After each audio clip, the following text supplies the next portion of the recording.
एक समय की बात है। एक गांव में एक गरीब लड़का रहता था। उसका नाम था राहुल। उसके माता पिता शिक्षा को बहुत महत्व देते थे। उन्होंने उसे स्कूल पढ़ने भेजा। राहुल दिन भर पढ़ाई करता और अपनी मेहनत और लगन से परीक्षाओं में सफलता प्राप्त करता, लेकिन वह किसी दूसरे काम में रुचि नहीं दिखाता था। एक दिन गांव में बाढ़ आ गई। लोगों को अपना घर छोड़कर एक सुरक्षित स्थान ढूंढना पड़ा। राहुल भी अपने माता पिता के साथ एक दूसरे स्थान पर चला गया। रास्ते में उसने देखा कि वहां कुछ अनूठे पत्थर बिक रहे हैं। उसने एक पत्थर खरीद लिया और उसे अपने जेब में रख लिया। वह रोज उस पत्थर को बहुत देर तक देखता और फिर जेब में रख लेता। समय बीतता गया। बाढ़ का पानी भी सूख गया।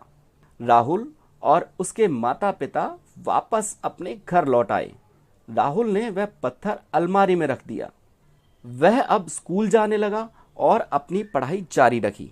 बहुत समय बीत गया। एक दिन राहुल को उस पत्थर की याद आई।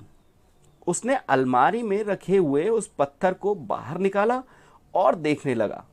उसने देखा कि पत्थर पर एक छेद है और उसमें एक छोटा चमकता हुआ पत्थर का टुकड़ा था। उसने उस पत्थर को तोड़ा और उसमें से चमकते हुए पत्थर के टुकड़े को निकाला। वह एक हीरा था। उस दिन से उसने समझ लिया कि एक छोटा सा पत्थर भी कितना महत्वपूर्ण हो सकता है। इसी तरह कोई भी काम छोटा या बड़ा नहीं होता। हर काम का अपना अलग महत्व होता है। उसकी इस नई सीख ने उसका जीवन बदल दिया। अब वह हर कार्य को महत्व देने लगा और सोचने लगा कि हर कार्य में उसे अपना बेहतर देना चाहिए। यह कहानी हमें यह सिखाती है कि हमारे जीवन में छोटी छोटी चीज़ों का भी महत्व होता है।